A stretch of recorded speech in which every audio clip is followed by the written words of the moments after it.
But let's take a look, of course, at our press preview at all the front pages as they arrive. Joining us for those editions, we have journalist and broadcaster Nabila Ramdani, and we have business entrepreneur John Smith. Welcome to you both. Thanks for being with us. Front pages as ever. First view, 9 in 10 care homes failing to provide proper treatment for their patients. That's according to a new report on the front of the Daily Mail. Same indeed for the Daily Express, which says that some dementia patients suffered a staggering betrayal by their carers. Worrying for families, of course. Guardian says that tomorrow's 4-hour NHS strike in England will disrupt ambulance services and some maternity care. The paper, though, has a picture of Alan Henning's widow Barbara at that memorial service tonight in Manchester. Writing in the Daily Telegraph, Mayor of London Boris Johnson says that quotas for European immigrants should be considered to help win the Conservative vote back from UKIP. While the Metro reports that UKIP leader Nigel Farage is calling for a referendum next year on Britain remaining in the European Union or not. And the Daily Star has a story about an X Factor contestant being threatened, or at least harassed, by those internet trolls. So let's see what Nabila and John have made of that selection. You're going, I think, for Boris and the Telegraph as your first selection. But we ought to just mention in passing a rather dramatic photograph on the front page, which is, I think, Damien Lewis, the actor, in full Tudor regalia. Don't ruin Wolf Hall, Mantel warns BBC. This is Hilary Mantel, Booker Prize-winning novels, which the BBC are dramatising. Sort of historical Tudor dramas, is that right? Mm. I'm not familiar with them, I have to admit that. We were on TV at that time, Mark. You and I'd have to be dressed like that. But he seems to be dressed in yellow PVC, which maybe is not quite the sort of period look one wants, I don't know, but there we are. It's colourful. It is colourful. Anyway, you've spotted on the left-hand side something far more important, which is Boris calling for quotas on EU migrants. Look, I just think Boris has to get in the show somewhere now. Next year, the biggest spectator sport in town is going to be politics. It's going to be all to play for. And I think Boris is in that mix. And I think the migrants... In what way? Well, I think he's a player. He's going to want to be a real player. If Cameron loses, he's going to want to look to be potentially, I don't want to put words in his mouth, but he's going to want to look potentially to be the next Conservative Party leader. I think he is what he is. He's a performer. He wants to be part of the show on the road at the moment. And the migrant situation, the migrant story, is a potent story. Right. Or is it just a coded message to UKIP supporters on behalf of the Tory party at the moment to say that we actually recognise what you're saying to us at the by-elections? Well, obviously, Boris Johnson has very strong links with the Telegraph, and there's no coincidence that he chose in that paper to make a very strong point. But I think clearly this is a reaction to UKIP's sweeping success. And also there's a feeling that the problem of immigration has been ignored by the political class. And there you go, you have Boris Johnson, you know, speaking up on behalf of the ordinary man and woman on the street, and especially for the working class people who feel that, you know, they have been suffering the most from immigration for, you know, right or wrong reasons. But I think that Boris Johnson is presenting himself as a politician who wants to speak up for ordinary people, in contrast than the media class that we have in London. Yeah. What are the languages used, though? People are furious because the immigration system is out of control and has become a magnet for the hordes at Calais. Well, I happen to know that pops into that's a pop at Ed Miliband as well, isn't it? I mean, that's as Nabila was saying, that plays his card. That's absolutely what he would say. Yeah. Because is it prime ministerial language, though? If one looks at him making a play, is that the sort of language we would expect from a Prime Minister to be?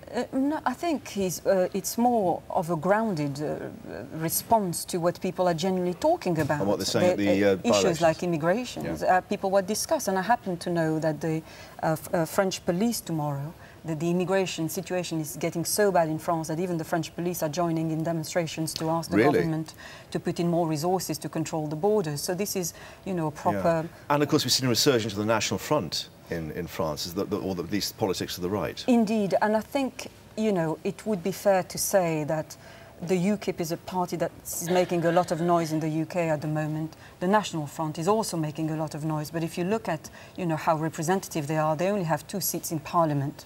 And you have to go back to the 80s in France. You're talking about the National Front in France. Would you equate they had more than 30 seats in France. Would you equate the National Front Party in France, though, with UKIP in the UK? No, I don't believe so. I think UKIP is a far more subtle party. It has a, you know... But the issue is still about migration and immigration. There are common topics. And I think there's a fear factor with UKIP, as no one quite knows. I mean, Farage is a very eloquent speaker, and he comes across very well. The Cameron likes him, the public seem to like him. No one's quite sure what's beneath him, though. Nobody's quite sure what the party stands for in the lower in terms of policy. Yeah, and that's, I think there's a bit of a fear factor there. Right, OK, let's go to the Mail as your next selection, which is going on a mental health story, UK dementia care betrayal.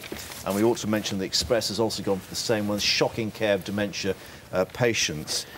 It's going to be rather worrying reading, again, for many families with perhaps elderly relatives about, you know, the state of the care service when we've got the baby boomer generation coming through now into old age. Yes, and there's a very damning report. You know, the Daily Mail effectively reports on a damning report warning that every dementia patient in the country can expect to suffer poor care at some stage. And in that respect, it's a very sad story about people getting older. You know, if you're in your 80s, the chances of getting dementia at some point in your life is increasing. And it just shows that society really has to adapt to the demographic changes as well, and running the risk. I actually think it's a bit of a non-story, though, as well. I mean, I wouldn't disagree with what you're saying. Yes, I do. I think it's what a modern industrialised nation, where 90% they say or claim, according to what they've looked at, have some aspect of poor and inconsistent care.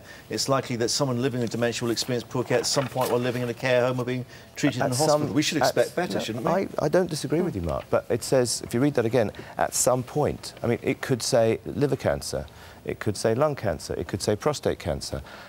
We have actually a pretty good health service. It is stressed, it is stretched, and it's doing a remarkable job under very difficult and arduous circumstances. There's an extremely disturbing statistic here. It says that the report says that an astonishing 9 in 10 care homes and hospitals fail to provide the proper treatment. So this is not just pointing to failings in the private sector, then? This is the public sector as well. But you can, again, the point I'm making is not dementia. I mean, my stepmother happens to have dementia, and it's a horrible illness, and it's very demanding. But you could say that about any part of the... You could take any particular part of the health service and say that bit's not working. There's a very important difference, and that is if you are suffering from these other illnesses and you're not getting the treatment, you can actually do something like complain, tell your relatives. People with dementia, they slip through that net, don't they? They don't have the mechanisms, if you like, to actually... The family can still complain. I'm not saying it's good. It's poor. It's terrible. But then it's a bit of a non-story for me, because people look at it and they go, my God, the care about dementia in this country is awful. And in some cases, in a lot of cases, it's actually quite good.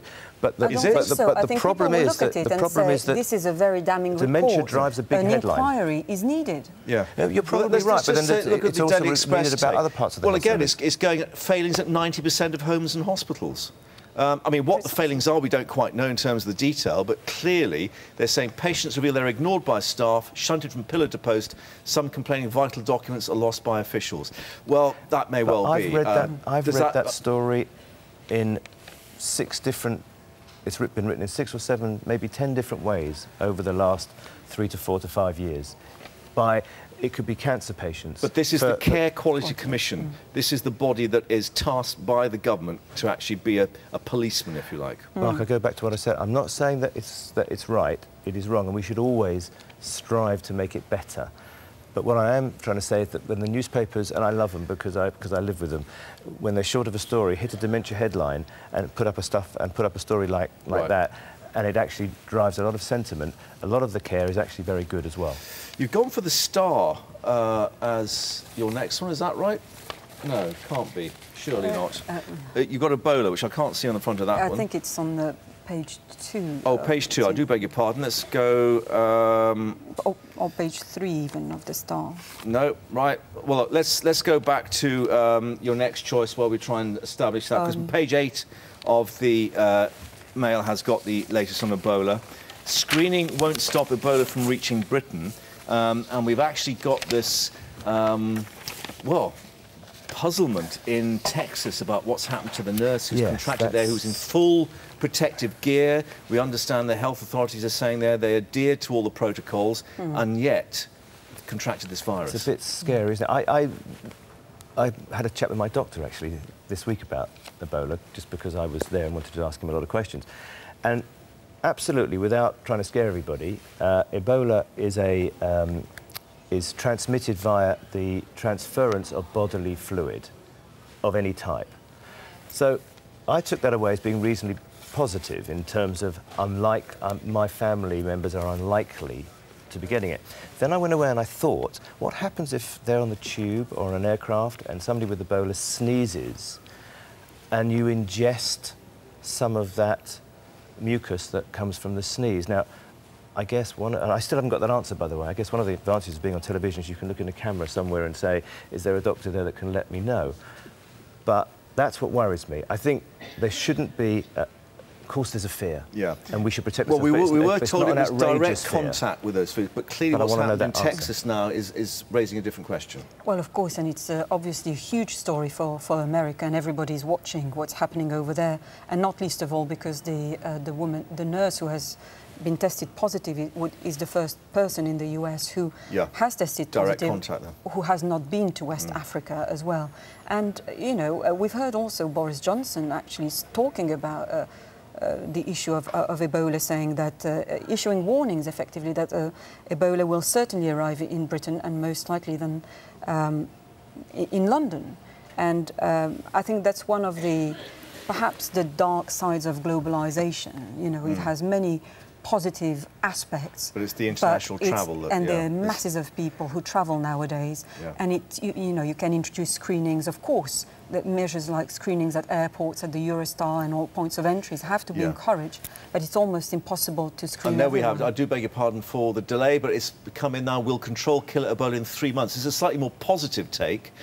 This is a top medic, the British doctor, Dr. David Nabarro, the UN Special Envoy, and he is actually saying that this is the control systems in West Africa, that maybe they'll try and get some kind of grip on it there. But there is a program spreading elsewhere. There is a program actually of hyperimmune syndrome, of a vaccine for using hyperimmune syndrome.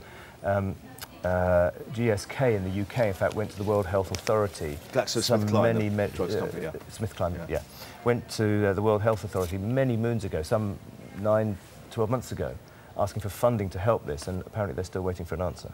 Right. Well, we'll see if they actually manage to achieve that sort of aim, which might provide some reassurance for the public, of course. Still to come in our second half, Labour MPs under pressure to back a vote on a place called Palestine, which doesn't actually exist as yet. Will it? We'll be finding out.